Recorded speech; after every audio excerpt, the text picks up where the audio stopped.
C'est beau, putain.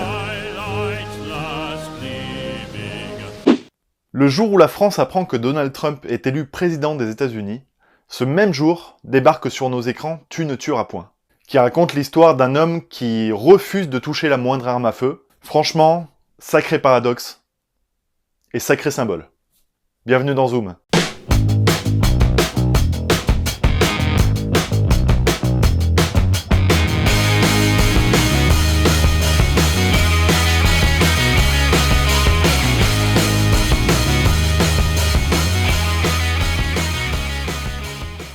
Vous l'avez compris, aujourd'hui nous allons parler de Tu ne tueras point réalisé par Mel Gibson, film auquel j'attribue la note de 18 sur 20.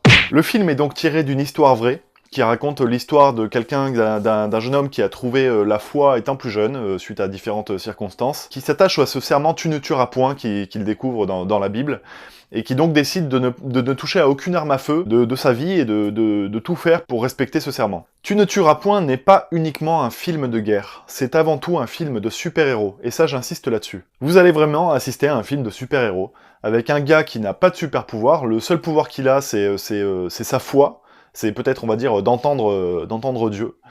Et son arme sera uniquement la Bible. C'est assez incroyable comme ce film est vraiment un film de super-héros déguisé. Mais comme dans les films de super-héros classiques, le film commence par l'enfance de l'homme en question, où on y apprend qu'il y a un fait marquant dans sa vie qui va lui faire prendre conscience de quelque chose, qui va lui faire, en gros, découvrir ses pouvoirs. Donc ça fonctionne vraiment comme ça, on le voit jeune, il survient un drame, entre guillemets, et il prend connaissance de cette force qui l'anime. Puis forcément, on assiste à un personnage qui est différent, qui évolue dans un monde où il n'a pas forcément les mêmes repères, c'est quelqu'un qui est pas comme les autres hommes, c'est dit à plusieurs reprises d'ailleurs, et qui va chercher son identité, qui va chercher à assumer ses responsabilités, à assumer ses décisions, et surtout à coûte que coûte, aller jusqu'au fond de ses pensées. On retrouve dans ce film les deux thèmes de prédilection de Mel Gibson, à savoir la violence et la religion. Vous pouvez voir c'est présent dans le film. La violence, c'est vraiment, on pourrait faire une vidéo uniquement pour parler de la violence chez Mel Gibson.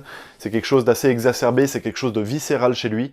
Il a besoin de faire exploser cette violence à l'écran pour faire ressentir une émotion. Il mélange souvent d'ailleurs la romance et la violence ultra gore, pour créer un paradoxe comme ça, qui doit créer chez le spectateur beaucoup d'émotions, clairement. Le sujet principal du film est donc la foi, mais il va développer également beaucoup d'autres thèmes. Il y a l'acceptation des différences, il y a les blessures de la guerre, il y a l'évolution de la société qui oublie pourquoi on a fait la guerre auparavant et qui perd ses repères au fur et à mesure, qui a tendance à oublier l'histoire justement. Alors je vous le dis tout de suite, c'est un film, qu'on soit croyant ou non, qui fait vraiment, vraiment du bien. Surtout en cette période où, je veux dire, la religion est parfois utilisée pour commettre des atrocités. Voir qu'ici, la religion est utilisée justement pour répandre le bien, honnêtement, je vous le dis, ça réconcilie. Ce film permet aux humains de se réconcilier entre eux, mais en tant qu'humain propre, c'est-à-dire qu'une personne arrive à se réconcilier en regardant ce film. Je trouve que c'est vraiment un film de paix, qui fait un bien fou, qui montre les failles de l'être humain, mais qui surtout nous donne envie de croire et nous donne envie. Je vous assure qu'à la fin de ce métrage, vous aurez envie de faire du bien autour de vous. Et je trouve qu'aujourd'hui, c'est ce qui manque un petit peu, on est tous un petit peu individualistes, et ça fait du bien de se rouvrir aux autres. Alors je vous le disais, le film est violent, forcément, c'est très viscéral. Alors la première partie du film, la première moitié du film, c'est l'évolution du personnage au sein de son monde, avant de s'embarquer sur le terrain, donc. Et il y a énormément de romance. C'est propre à Mel Gibson, ça, il le faisait déjà dans Braveheart, où on s'attachait au personnage, à sa femme, etc., avant que bien sûr tout parte en cacahuète. Voilà, Mel Gibson aime romancer ces histoires, qu'on s'attache à ces personnages, pour qu'on ait encore plus d'émotion quand il arrive un drame. Après, forcément, une fois qu'il arrive sur le champ de bataille, bah voilà, on a des membres qui volent dans tous les sens, des balles qui fusent, c'est un carnage, c'est une boucherie, honnêtement. Je pense qu'il y a beaucoup de viande là qui a été utilisée pour faire ce genre de blessure. Et c'est ce que veut nous faire ressentir Mel Gibson, c'est qu'au final, on n'est que de la viande quand on s'entretue. On a clairement le personnage d'un espèce de dieu qui évolue dans un enfer, en fait. C'est vraiment ça l'image.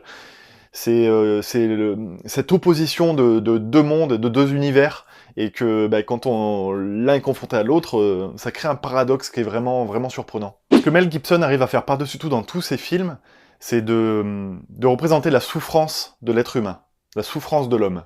Mettre en spectacle la souffrance. C'est ce qu'il sait parfaitement faire. Et Mel Gibson, pour moi, c'est vraiment un auteur super, c'est un bon réalisateur, vraiment. Parce qu'il sait faire un cinéma qu'on voit plus beaucoup de nos jours. Alors ce qui est vraiment génial aussi, c'est que le film n'est pas moralisateur, il ne nous donne pas de leçons, il essaie pas de nous rallier au christianisme. Vraiment, c'est un film qui a juste pour vocation de dégager un message de paix. Et à chaque fois, dans les questions qu'il pose, il va pas imposer la religion à l'humain. On comprend bien qu'il s'embarque dans une guerre et que dans la guerre, ce sont des hommes qui tuent des hommes. Et c'est pas parce que lui n'utilise pas d'armes qu'il faudrait que personne n'utilise d'armes. C'est vraiment plus subtil que ça. D'ailleurs, la question lui est posée à l'homme et il répond « Je peux pas te donner une réponse à une question aussi vaste. C'est bien plus important que ça se limite pas uniquement à ma foi, etc. quoi. » Si je devais trouver juste quelques petits défauts, mais vraiment c'est des petits défauts, je lui mets 18 sur 20 parce que c'est un film génial, je trouve qu'au début, le jeu de l'acteur ressemble énormément à celui qu'il avait dans The Amazing Spider-Man. On a l'impression de voir Peter Parker à l'écran. C'est un petit peu, voilà, on a ce gamin un peu maladroit, rigolard, comme ça, qui fait des sourires un peu niais. C'est le Peter Parker, en fait, on a du mal à décrocher à cette image-là, parce qu'il nous dépeint le même personnage. Alors surtout, d'ailleurs, si vous pouvez le voir en VO, et il y a également quelques scènes sur le champ de bataille qui manquent, je trouve, un petit peu de lisibilité. Alors j'imagine que c'est peut-être volontaire, justement, pour montrer un petit peu la pagaille qu'il peut y avoir sur les champs de bataille, mais quand je dis que ça manque de lisibilité, c'est qu'à un moment donné, lui, il se retrouve tout seul à essayer de sauver des victimes, il est censé y avoir des Japonais un petit peu partout, on ne comprend pas où ils sont pas, on se dit que c'est des facilités un petit peu scénaristiques pour que le gars puisse s'en sortir. À la fin du film, il y a eu une espèce d'émotion dans la salle, les gens ont applaudi, bon ça arrive pour certains films, même qui ne sont pas des plus géniaux, mais là vraiment c'était poignant, d'autant plus que c'est une histoire vraie et qu'à la fin on voit des images de la vraie personne donc, qui a accompli ses actes et qui en parle un petit peu. C'est très émouvant, honnêtement.